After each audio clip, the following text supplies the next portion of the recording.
नमस्कार दोस्तों, study for ISPCS with notes में आपका स्वागत है। आज हम लोग मुख्य परीक्षा से संबंधित टॉपिक को डिस्कस करेंगे। यह UPSC, BPSC, UPPSC तथा अन्य स्टेट PCS के मेंस एग्ज़ाम के लिए, मुख्य परीक्षा के लिए काफ़ी महत्वपूर्ण है। देखिए, इस टॉपिक के डिस्कशन के बाद 2 प्रश्न दिए गए हैं जिसे आपको लिखकर हमारे टेलीग्राम चैनल में देना है, जिसमें आपके आंसर का रिव्यू हो जाएगा। देखिए, मुख्य परीक्षा के उत्तर लेखन में आपका उत्तर लेखन का अभ्यास बहुत ज़रूरी है। ठीक है, इसलिए मैं समय समय पर ऐसे इम्पोर्टेंट टॉपिक और प्रश्न को देता रहूँगा, जिससे आप लिखकर हमारे टेलीग्राम चैनल पर डाल सकते हैं। तो चलिए आज का डिस्कशन स्टार्ट करते हैं। देखिए, टॉपिक है मेटावर्स, एक आभासी दुनिया। इसमें मैंने इसे समझाने के लिए काफ़ी इमेजेस का उपयोग किया है। मैंने आप देख सकते हैं, जिससे कि जो तकनीक है उसे समझने में आपको आसानी हो और आप इसे अच्छे से समझ पाएँ। तो चलिए शुरू करते हैं। ये मेटावर्स आखिर चर्चा में क्यों आया, कहाँ से शुरू हुआ? देखिए, फेसबुक के संस्थापक हैं मार्क जुकरबर्ग। उनकी एक कंपनी है फेसबुक। तो उन्होंने अपनी ये जो मूल कंपनी थी उसकी रीब्रांडिंग की है। ठीक है, रीब्रांडिंग करके उसका नाम क्या रख दिया? उसका नाम रख दिया मेटावर्स। तो फेसबुक जो है वो पहले फेसबुक था, अब उसके स्थान पर एक अम्ब्रेला कंपनी टाइप का आ गया, जिसका नाम रखा गया मेटावर्स। अम्ब्रेला कंपनी कहने का तात्पर्य है कि अब ये जो फेसबुक है या फिर इसके अलावा जुकरबर्ग के फेसबुक के जो भी अन्य ऐप हैं, जैसे मैसेंजर हो गया, व्हाट्सएप हो गया, ये सारे मेटावर्स के अंतर्गत आएंगे। ठीक है, तो इस तरह से मार्क जुकरबर्ग ने अपनी कंपनी की ब्रांडिंग की मेटावर्स नाम से। देखिए, यह जो मेटावर्स है, ऐसा नहीं है कि इन्होंने खुद से इजाद कर दिया मार्क जुकरबर्ग ने। नहीं, इस शब्द का प्रथम प्रयोग 1992 में प्रकाशित उपन्यास स्नो क्रैश में किया गया है, और स्नो क्रैश के लेखक हैं नील स्टीफेंस। यह एक फैंटेसी नॉवेल है, फैंटेसी उपन्यास है। जैसे कि आप देख सकते हैं, आप अभी वर्तमान समय में जो कई सारे फिल्म आए हैं, जैसे मार्वल के फिल्म जो आते हैं, वो सब फैंटेसी पर आधारित हैं। उसी प्रकार यह एक फैंटेसी नॉवेल है, जिसमें कि यह शब्द था और इसी शब्द का उपयोग मार्क जुकरबर्ग ने किया है। अब देखते हैं कि यह क्या है, मेटावर्स जो है यह क्या है। देखिए, मेटावर्स जो है, इसका शाब्दिक अर्थ देखें तो इसे 2 भागों में तोड़कर देख सकते हैं। पहला है मेटा, दूसरा है वर्स। मेटा का मतलब है बियॉन्ड, यानी कि के परे, और वर्स का मतलब है यूनिवर्स, यानी ब्रह्मांड। इसे सरल तरीके से कह सकते हैं कि मेटावर्स एक ऐसी आभासी दुनिया की कल्पना है जहां वास्तविक चीज़ों को आभासी रूप में बदला जा सके, जहां लोग बातचीत, खरीदारी और रोज़मर्रा के काम कर सकें। तो यह जो है, यह अपने आप में काफ़ी जटिल है। यानी कि मेटावर्स एक ऐसी आभासी दुनिया है। आप जैसे ही यह वाक्य आता है कि एक ऐसी आभासी दुनिया की कल्पना है, तो आभासी दुनिया क्या हो सकती है? तो इसमें बहुत सारी जटिलताएं आ जाती हैं। तो जहां वास्तविक चीज़ों को आभासी रूप में बदला जा सके, यानी कि आप जो भी वर्तमान समय में जो चीज़ भी इस संसार में देख रहे हैं, इस वास्तविक वर्ल्ड में देख रहे हैं, जैसे आपका पलंग हो गया, टेबल, कुर्सी, गाड़ी, जो कुछ भी है, वो उन सब को एक आभासी दुनिया में बदला जा सकता है। ठीक है, और वहाँ पर लोग एक दूसरे से किसी जगह मिल सकते हैं, बातचीत कर सकते हैं। आभासी दुनिया में जैसे मॉल में जाके आप कुछ सामान खरीद सकते हैं, आप प्रॉपर्टी खरीद सकते हैं। तो ये सब चीज़ें की जा सकती हैं। देखिए यहाँ पिक में दिखाया गया है, एक इमेज हम डाले हैं, ये मार्क जुकरबर्ग हैं और इनका अवतार है ये मेटावर्स में। ये रियलिटी है, रियल वर्ल्ड है, रियल वर्ल्ड में ये जुकरबर्ग हैं और मेटावर्स में ये जुकरबर्ग हैं। ये इनका अवतार है। इस तरह हर एक लोगों का अवतार होगा जो भी इस मेटावर्स में जाएंगे।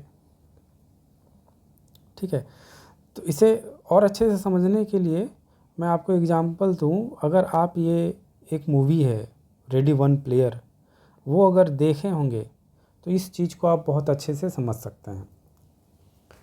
ठीक है, अभी आप अवतार जो मूवी है, अवतार भी अगर देखे होंगे तो इस परिकल्पना को आप समझ सकते हैं।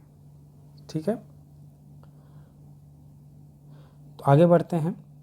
देखिए कि इसमें जो मेटावर्स है, मार्क जुकरबर्ग के द्वारा जो मेटावर्स लाया गया है, उसमें किन किन तकनीकों का उपयोग किया गया है, यह बहुत ज़रूरी है।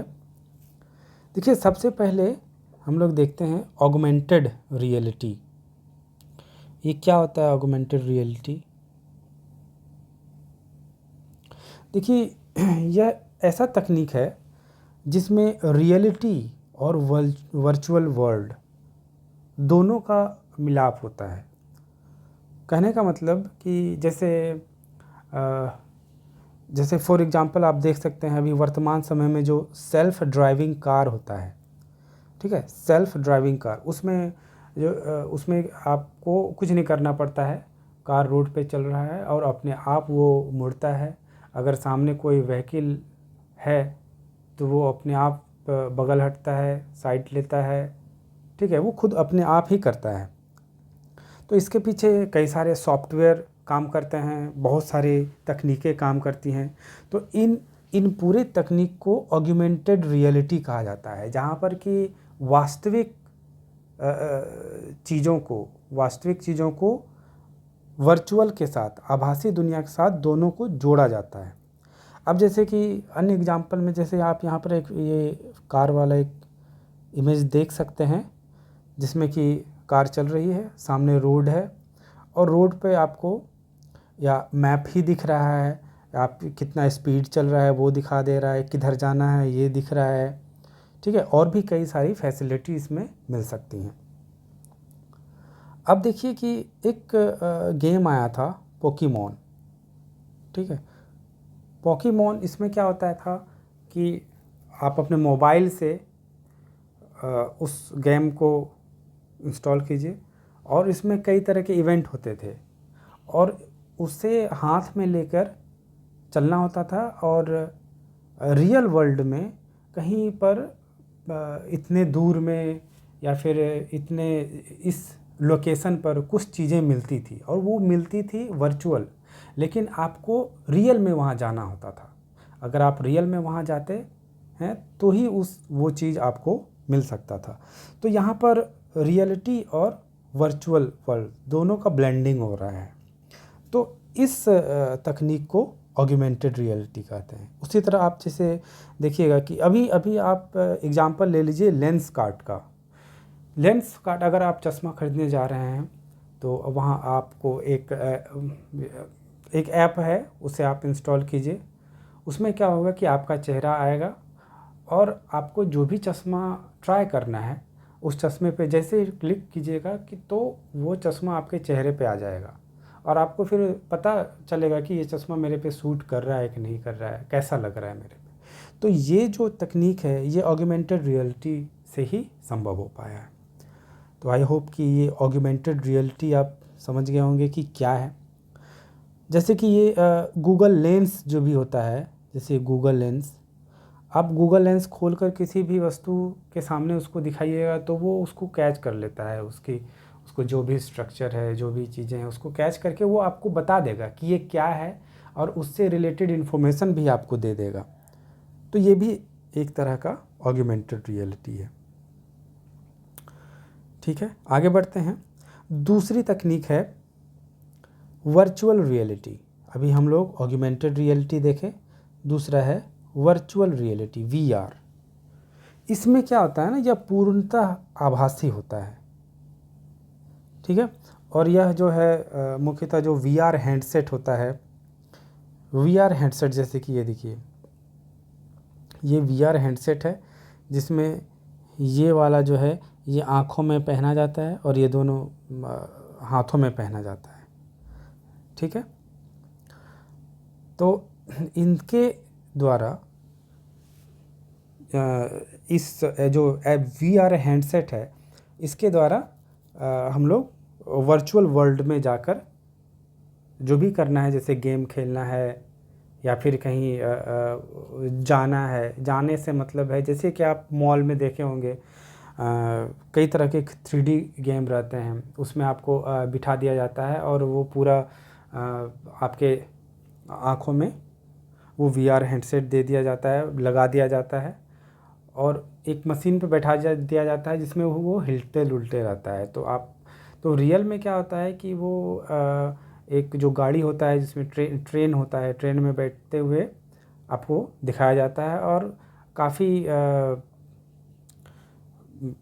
कह सकते हैं कि एडवेंचर फील होता है। उसी तरह से आप देख सकते हैं कि फ़्लाइट सिमुलेटर क्या होता है कि जो वायुयान उड़ाने का जो प्रशिक्षण दिया जाता है, उसमें ऐसा नहीं होता है कि तुरंत जो सीखने वाले होते हैं, स्टूडेंट होते हैं, उन्हें वायुयान उड़ाने के लिए दे ही दिया जाता है। उससे पहले उन्हें फ़्लाइट सिमुलेटर में टेस्ट करना होता है। वो इस सिमुलेटर में जाके हवाई जहाज़ उड़ाते हैं और वहाँ पर एक पूरा कोर्स करने के बाद ही वो नेक्स्ट लेवल पे जाते हैं। तो यहाँ पर फ़्लाइट सिमुलेटर एक ऐसा चीज़ होता है जिसमें होते तो आप एक जिस तरह से स्टीयरिंग, जैसे कार में अगर आप बैठे हैं तो उस आपके हाथ में स्टीयरिंग है, गियर है, उसी तरह का एक मशीन होता है जिसमें सब कुछ रियल होता है, लेकिन वो जो उड़ने वाली इन्वायरमेंट होती है वो वर्चुअल होता है। इस तरह से फ़्लाइट सिमुलेटर होता है। ठीक है, जैसे वर्चुअल गेम भी होता है। तो ये जो है यह वर्चुअल रियलिटी, VR, इसको हम लोग वर्चुअल रियलिटी कहते हैं। नेक्स्ट आता है मिक्स रियलिटी। मिक्स रियलिटी में क्या है कि ये वर्चुअल रियलिटी और ऑगमेंटेड रियलिटी दोनों का मिला जुला रूप है। जैसे कि होलोग्राम, आप आयरन मैन मूवी देखे होंगे जिसमें टोनी स्टार्क ने अपना सूट जो है उसका होलोग्राम पूरा बना रखा था। जैसे कि आप यहाँ पर एग्जांपल भी इमेज में भी देख सकते हैं, ये मशीन पर काम कर रहे हैं और इसके साथ इनके पुर्जे का होलोग्राम भी बन रहा है। ठीक है, अभी आप जैसे कि ये पिक्चर भी देख सकते हैं जिसमें ये एक डिवाइस है और इस डिवाइस से वीडियो कॉलिंग और भी कई फीचर आपको दिख सकते हैं। तो ये वर्चुअल और रियलिटी दोनों का मिश्रण है। और ठीक है, वर्चुअली रूप में भी देख सकते हैं और रियल रूप में भी। एक तरह से आप इसे ऑगमेंटेड रियलिटी का नेक्स्ट वर्जन भी कह सकते हैं। ठीक है, और इस मेटावर्स में किस चीज़ का उपयोग होगा? ब्लॉकचेन तकनीक का उपयोग होगा, क्रिप्टो करेंसी का उपयोग होगा, क्योंकि इस मेटावर्स में खरीद बिक्री के लिए क्रिप्टो करेंसी का ही यूज किया जाता है, क्योंकि यह सबसे सेफ मनी माना जाता है, सबसे सेफ मुद्रा अभी से माना गया है। तो हम लोग देखें कि पृष्ठभूमि में देखें कि क्या चर्चा में क्यों आया, क्या है मेटावर्स वो देखें, और इनमें इस मेटावर्स में क्या क्या तकनीकें यूज हो सकती हैं, वो सारी चीज़ हमने देखें। अब आगे चलते हैं कि इसके क्या अनुप्रयोग हो सकते हैं। ये जो मेटावर्स क्रिएट होगा तो उसके क्या अनुप्रयोग हैं। तो सबसे पहले तो देखिए कि ई कॉमर्स जो है, ये ई कॉमर्स पर काफ़ी तगड़ा प्रभाव करेगा। ये कैसे? ये क्या करेगा कि ऑनलाइन और ऑफलाइन का जो भी गैप है, ठीक है, वो भरेगा। जैसे हम लोग अभी ऑनलाइन मंगाते हैं तो एक चीज़ रहता है दिमाग में कि अरे कैसा देगा नहीं देगा, कैसा चीज़ है, वो हम नहीं देख पाते हैं, क्योंकि अभी बस हमें फिगर दिखता है और फिगर देख के हम लोग ऑर्डर करते हैं। लेकिन मेटावर्स के आ जाने के बाद हम लोग उस चीज़ को रियलिटी में देखेंगे, मतलब वो कैसा दिख रहा है, 3D वर्चुअल रियलिटी के ज़रिए उसे पूरी तरह से अच्छे से देख सकते हैं कि क्या है कैसा है, इसे लिया ना ले। तो इस तरीके से ये ई कॉमर्स पर काफ़ी प्रभाव डालेगा, ठीक है। और देखिए कौशल विकास कैसे होगा। तो वर्चुअल रियलिटी से, इस मेटावर्स से, जैसे ये सिमुलेटर हो गया। सिमुलेटर से क्या होता है? सिमुलेटर से आप अपनी क्षमता को और विकसित कर सकते हैं, कुशलता को और बढ़ा सकते हैं। तो फ़िलहाल तो अभी ये फ़्लाइट में यूज है, लेकिन आगे चल के इसकी जो उपलब्धता है वो काफ़ी बढ़ जाएगी, तो बहुत सारी चीज़ों में इसे लाया जा सकता है। नेक्स्ट है वर्चुअल टूरिज़्म।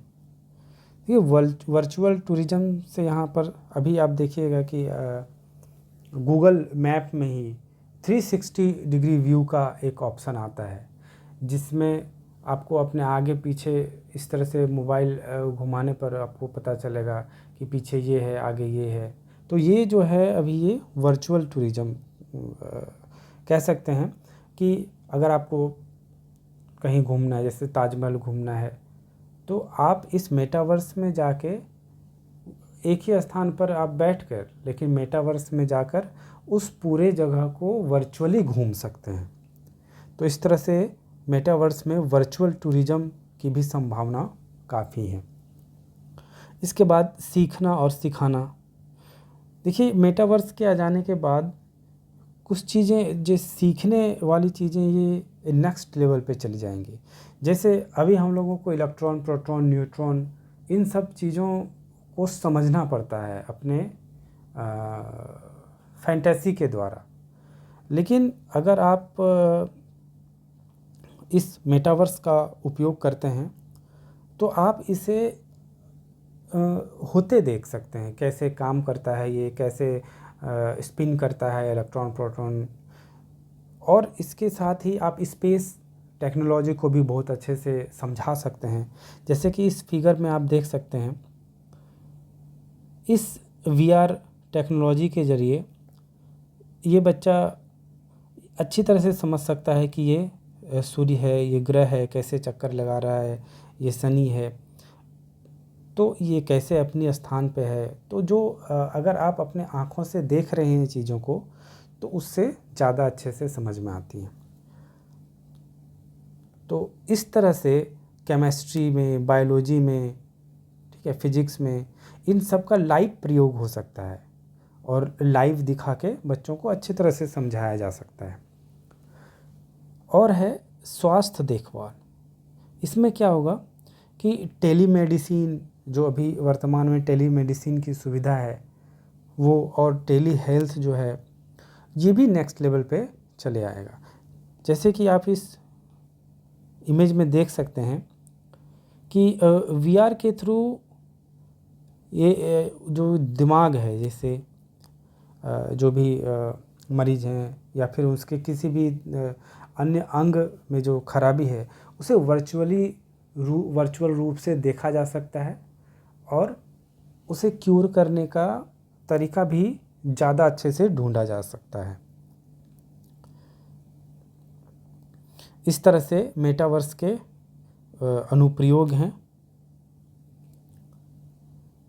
आगे हम लोग बढ़ते हैं। इसमें देखिए चुनौतियाँ क्या क्या हैं, मेटावर्स की क्या क्या चुनौतियाँ हैं। चुनौतियों में सबसे पहला निजता और सुरक्षा। अगर आप मेटावर्स में आप कहीं किसी से मिल रहे हैं या फिर कहीं कॉन्फ्रेंस हो रहा है, तो आप अगर कॉन्फ्रेंस कर रहे हैं, किसी के साथ मीटिंग कर रहे हैं, तो ये सब एक टाइप का तो डेटा होगा। तो इस डेटा की सुरक्षा और आपके निजता का इसको कैसे सुरक्षित रखा जाए, कैसे इसका दुरुपयोग ना हो, यह एक बहुत बड़ी चुनौती है। ठीक है। दूसरा है पारंपरिक सामाजिक मूल्य जो हैं वो काफ़ी कमज़ोर होंगे। अब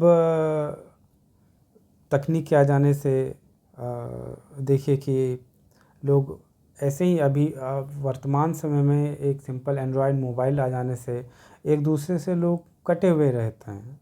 जब इस तरह की तकनीक आ जाएंगे जिसमें लोग वर्चुअल वर्ल्ड में जाने लगेंगे, तो कहीं ना कहीं इंटरेक्शन एक दूसरे के बीच काफ़ी कम होगा, जिससे जो सामाजिक मूल्य हैं वो धीरे धीरे कमज़ोर होने लगेंगे।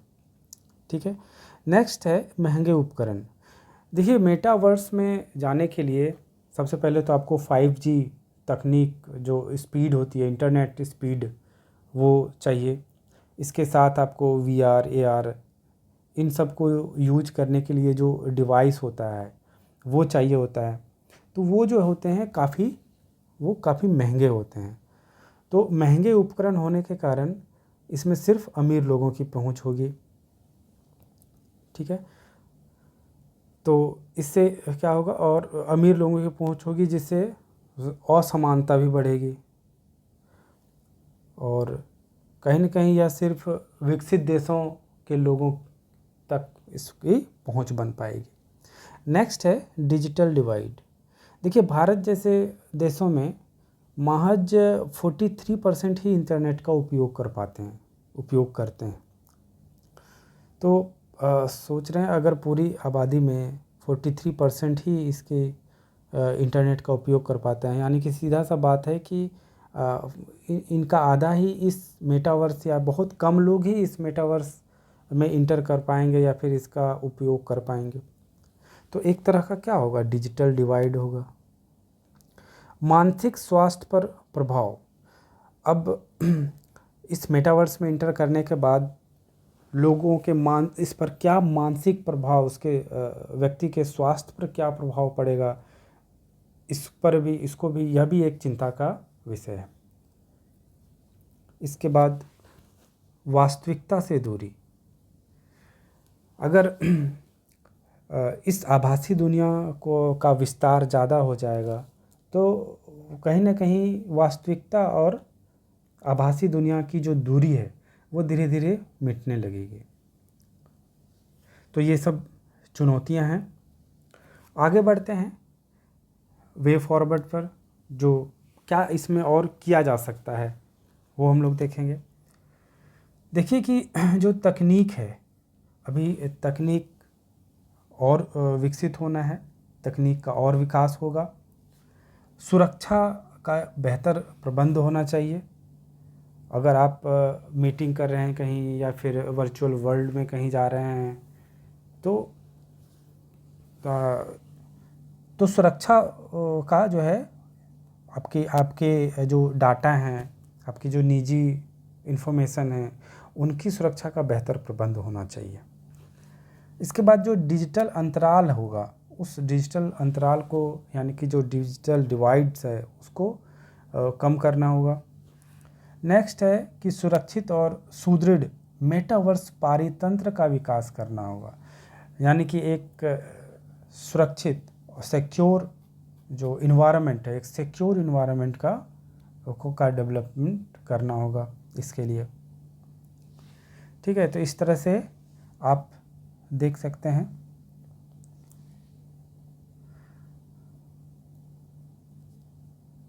ये सारा हम लोग सारे पॉइंट को अभी डिस्कस किए, जिसमें पृष्ठभूमि, मेटावर्स क्या है, मेटावर्स इसमें क्या क्या तकनीक का उपयोग हम लोग कर सकते हैं, इसके क्या क्या अनुप्रयोग हैं, इस मेटावर्स में क्या क्या चुनौतियां हो सकती हैं, और इसके बाद आगे हम लोग और क्या कर सकते हैं, ये सारा चीज़ हम लोग डिस्कस किए।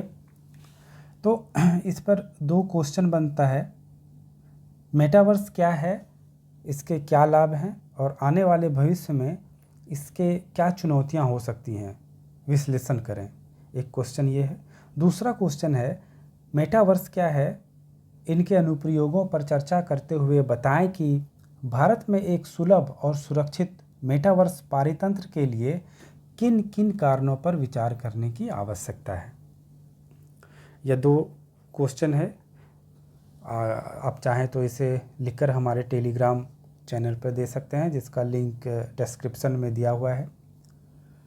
तो इसी तरह से हम और भी इम्पोर्टेंट टॉपिक्स का माइंड मैप आपके सामने रखेंगे और उसके साथ ही क्वेश्चन देंगे।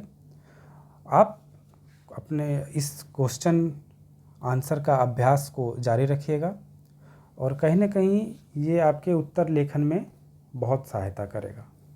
तो अगर आपको वीडियो अच्छा लगे तो लाइक कीजिए, सब्सक्राइब कीजिए हमारे चैनल को।